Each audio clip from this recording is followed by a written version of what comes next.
നമ്മുടെ പാരമ്പര്യം, സഭയുടെ പാരമ്പര്യം എന്താണ് എന്നൊന്ന് വിശദീകരിച്ചാൽ കൊള്ളാം. പലരും പാരമ്പര്യം എന്താണ് പാരമ്പര്യം എന്നൊക്കെ പറയുന്നുണ്ട്. നമുക്ക് കത്തോലിക്ക സഭയെ സംബന്ധിച്ചിടത്തോളം പാരമ്പര്യവും ബൈബിളും വളരെ നിർബന്ധമാണ്. അതിനെക്കുറിച്ചൊന്ന് വിശദീകരിച്ചാൽ കൊള്ളാം.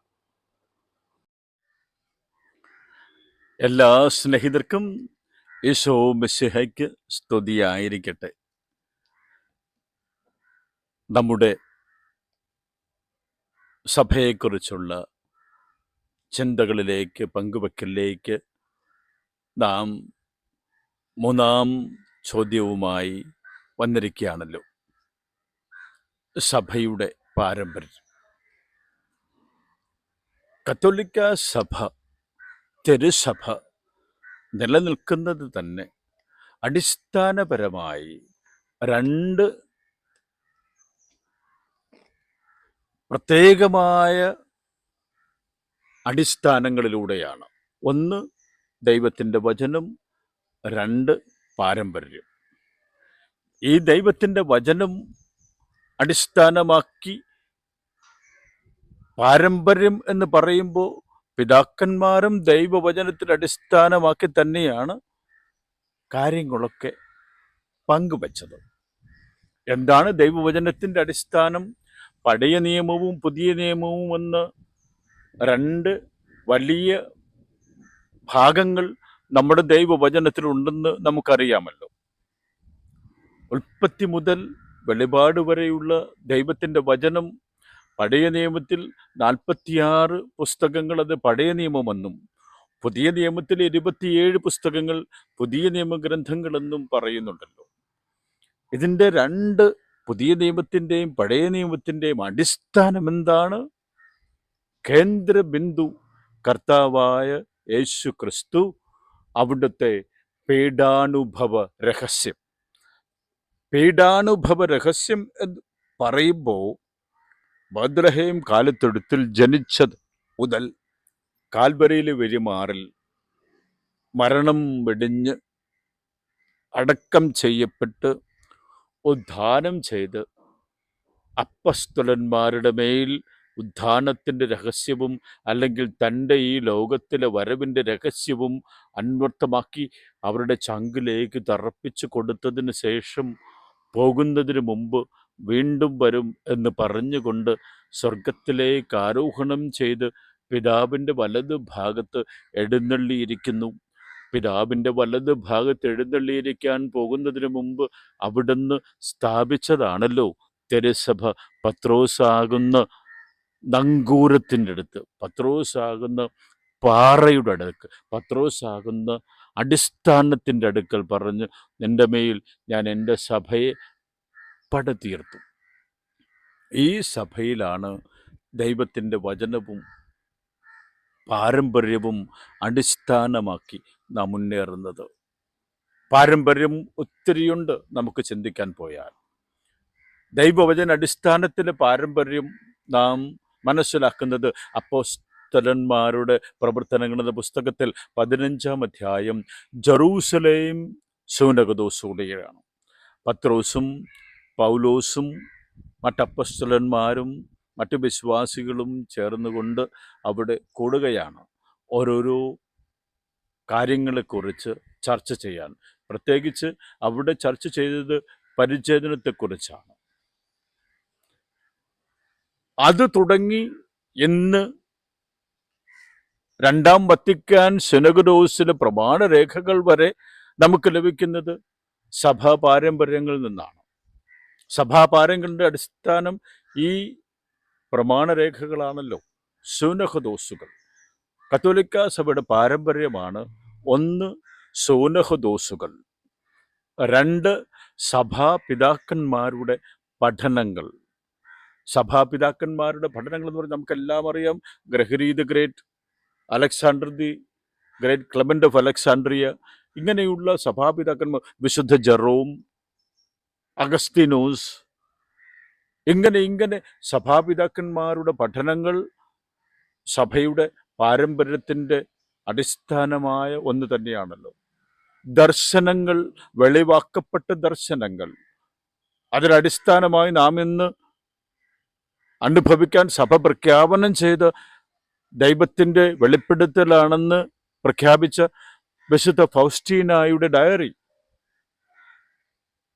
പിന്നെ പല സമയത്ത് കത്തോലിക്ക സഭ അംഗീകരിച്ച ദൈവശാസ്ത്ര പഠനങ്ങൾ, ഇവയെല്ലാം പാരമ്പര്യവുമായി ബന്ധപ്പെട്ട് വരും. എന്നാൽ ഈ പാരമ്പര്യം ഇങ്ങനെ ഇരിക്കെ പലപ്പോഴും തങ്ങളുടേതായ സ്വാർത്ഥപരമായ ഇഷ്ടങ്ങൾ കൊണ്ട്, അനിഷ്ടങ്ങൾ കൊണ്ട് അത് പാരമ്പര്യമെന്ന് ദുർവ്യാഖ്യാനിക്കാനായി പ്രേരിതരാകുന്ന വിശ്വാസികളും ഇല്ലാതില്ല. ഏതാണ് അംഗീകരിക്കേണ്ട പാരമ്പര്യം? സഭ ഔദ്യോഗികമായി പ്രഖ്യാപിച്ച പാരമ്പര്യങ്ങൾ, പഠനങ്ങൾ, അടിസ്ഥാന പ്രമാണങ്ങൾ, അവയാണ് നാം അംഗീകരിക്കേണ്ടതായിട്ടുള്ളത്. നമുക്കറിയാമല്ലോ, സഭയുടെ പാരമ്പര്യമനുസരിച്ച് പത്രോസിനാൽ സ്ഥാപിതമാക്കപ്പെട്ട സഭ പല രൂപമാറ്റങ്ങളിലൂടെ കടന്നുപോയി. മജസ്റ്റേരിയം എന്ന് പറയുന്ന ഒരു ക്രമീകരണം സഭയിൽ രൂപപ്പെട്ടത് വത്തിക്കാൻ സുനകുദോസ് വരെ ആ രൂപപ്പെടൽ നിലനിൽക്കുന്നത് നമ്മുടെ ജെറൂസലേം സുനകുദോസിൽ ആരംഭിച്ചതാണ്. ഇപ്പോഴത്തെ ഭാഷയിൽ ഞാൻ പറയുകയാണ്, മാർപ്പാപ്പ, കർദിനാൾമാർ, മെത്രാന്മാർ, വൈദികർ, സമർപ്പിതർ, അൽമായർ. ആദ്യം അത് ഏണിയുടെ ക്രമത്തിലായിരുന്നു ഈ പാരമ്പര്യമെങ്കിൽ ഇന്ന് ക്രിസ്തുവാകുന്ന അച്ചുതണ്ടിന്മേൽ ചുറ്റുവട്ടം കൂടുന്നവരുടെ പാരമ്പര്യമായി രൂപാന്തരപ്പെട്ടു. നാം നല്ലവരായിരുന്നു, we were good, now we are better, now we are trying to be the best. ഇതാണ് നമ്മുടെ ജീവിതത്തിൽ പാരമ്പര്യങ്ങൾ ചെലുത്തുന്ന സ്വാധീനത്തിൻ്റെ വളർച്ച. നാം മാർപ്പാപ്പ ഒന്നാമനും, കർദിനാൾമാർ രണ്ടാമരും, മെത്രാന്മാർ മൂന്നാമതും ഇങ്ങനെ പറഞ്ഞു തുടങ്ങിയത് ഇപ്പോൾ ഏണി പോലെയല്ല സഭ. ഇപ്പോൾ യേശുവാകുന്ന കേന്ദ്രബിന്ദുവിൽ ചുറ്റുവട്ടം കൂടുന്നവരാണ്. ഈ ചുറ്റുവട്ടം റൗണ്ടിൽ ഒരുമിച്ച് കൂടി ക്രിസ്തുവാകുന്ന കേന്ദ്രത്തെ പ്രത്യേകമായി ശ്രദ്ധിച്ചുകൊണ്ട് മുന്നേറുന്നവരാണ് സഭ. ഞാൻ പറയും, ഇത് ആദിമ ക്രൈസ്തവ സഭയിൽ രൂപപ്പെട്ട ഒന്ന് തന്നെ. ഈ പാരമ്പര്യം ഒരിക്കലും നാം കളഞ്ഞു കുളിക്കാനായി പാടില്ല, സാധിക്കില്ല. സഭയിലെ മക്കൾക്ക് ഈ പാരമ്പര്യം, സഭാ പഠനങ്ങൾ, പിതാക്കന്മാരുടെ പഠനങ്ങൾ, ദൈവവചന അടിസ്ഥാനത്തിലുള്ള പഠനങ്ങൾ, ഇവയൊന്നും കളഞ്ഞു കുളിക്കാൻ പാടില്ലല്ലോ. ഇതിൻ്റെ അപ്പുറത്ത് ചിന്തിക്കുന്ന ഒരു തലത്തിൽ ഞാൻ ജീവിക്കുമ്പോൾ ഞാൻ തിരുസഭയിൽ അംഗമല്ലാതായി മാറുന്നു. അത് സാത്താൻ്റെ ചെയ്തികളായി ഞാൻ അറിയപ്പെടുകയാണ്. റോമാക്കാർക്ക് ലേഖനത്തിൽ നാം വായിക്കുന്നുണ്ടല്ലോ, 6:19, 20, 21. ഞാൻ ഇച്ഛിക്കുന്ന നന്മയല്ല, ഞാൻ ഇച്ഛിക്കാത്ത തിന്മയാണ് ഞാൻ ചെയ്തു പോകുന്നത്. ഇച്ഛിക്കാത്ത തിന്മ ഞാൻ ചെയ്യുന്നുവെങ്കിൽ അത് ചെയ്യുന്നത് ഒരിക്കലും ഞാനല്ല, എന്നിൽ വസിക്കുന്ന പാപമാണ്. സഭയിൽ അംഗമായി ഞാൻ നിലനിൽക്കുമ്പോൾ ആത്മീയ ചൈതന്യത്തിൽ നിന്ന് രൂപപ്പെടുന്ന സഭാ പാരമ്പര്യം അടിസ്ഥാനപരമായി ഞാൻ അംഗീകരിക്കുകയും സ്വീകരിക്കുകയും ചെയ്യുമ്പോൾ സഭയുടെ അംഗമായി, ഞാൻ ഉൾപ്പെടുന്ന സഭയുടെ അംഗമായി അത് തിരുസഭയായി തന്നെ മുന്നോട്ട് പൊയ്ക്കൊണ്ടേയിരിക്കും. ആകയാൽ അഭിപ്രായ ഭിന്നതകൾ സഭയിൽ ഉണ്ടായിട്ടുണ്ട്.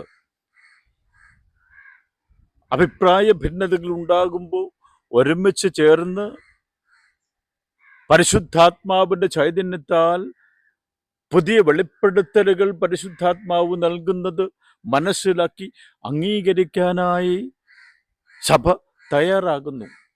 പൊതുവെ പറഞ്ഞ് കേട്ടിട്ടുണ്ടല്ലോ നിങ്ങളും, സഭയിൽ ഇതുവരെ ഒരു സൂനകദോസും ഏതെങ്കിലും പ്രശ്നത്തിന് പരിഹാരം കാണാനായി കൂടിക്കൊണ്ടിരുന്നത് ജെറൂസലേം സുനഹദോസ് തുടങ്ങി. എന്നാൽ വത്തിക്കാൻ സുനഹദോസ്, രണ്ടാം വത്തിക്കാൻ സുനഹദോസ് ഒരു പ്രശ്നത്തെ അഭിമുഖീകരിക്കാൻ തുടങ്ങിയതല്ല. അന്നുണ്ടായിരുന്ന ജോൺ 23 പാപ്പ പ്രഖ്യാപിച്ചു, അജിയർണമെന്തോ, സഭയിലെ അന്ധകാര ശക്തികൾ പുറത്തു പോകട്ടെ, പരിശുദ്ധാത്മ ശക്തി ഇവിടെ ജ്വലിക്കട്ടെ. അതുതന്നെയല്ലേ രണ്ടാം വത്തിക്കാൻ സുനഹദോസിൻ്റെ അടിസ്ഥാന തത്വം. അങ്ങനെ ആയതുകൊണ്ട് നാമൊക്കെ എന്ന് നമ്മുടെ ആരാധനാക്രമങ്ങളിലും നമ്മുടെ വിശ്വാസ ജീവിതത്തിലും നാം വളർന്നുകൊണ്ടേയിരിക്കുന്നത്. ആകയാൽ പാരമ്പര്യത്തെ, ദൈവവചനത്തെ മുറുകെ പിടിക്കുന്നത് പോലെ തന്നെ പാരമ്പര്യത്തെയും മുറുകെ പിടിച്ചുകൊണ്ട് ഈ സഭയിൽ അംഗങ്ങളായി നമുക്ക് മുന്നേറാം. സർവേശൻ സഭാംഗങ്ങളായ നമ്മെ ഓരോരുത്തരെയും ശക്തിപ്പെടുത്തട്ടെ, ആത്മാവിൻ്റെ ജ്വാലയാൽ ഉജ്ജ്വലിപ്പിക്കട്ടെ. നമ്മിലൂടെ പരിശുദ്ധാത്മാവിൻ്റെ വരങ്ങളാലും ദാനങ്ങളാലും നിറഞ്ഞ നാം പരിശുദ്ധാത്മാവിൻ്റെ ഫലങ്ങൾ പുറപ്പെടുവിക്കുന്നതിലൂടെ സഭയാകുന്ന കർത്താവിൻ്റെ മൗതിക ശരീരത്തെ ഉജ്ജീവിപ്പിക്കട്ടെ. ആമേൻ.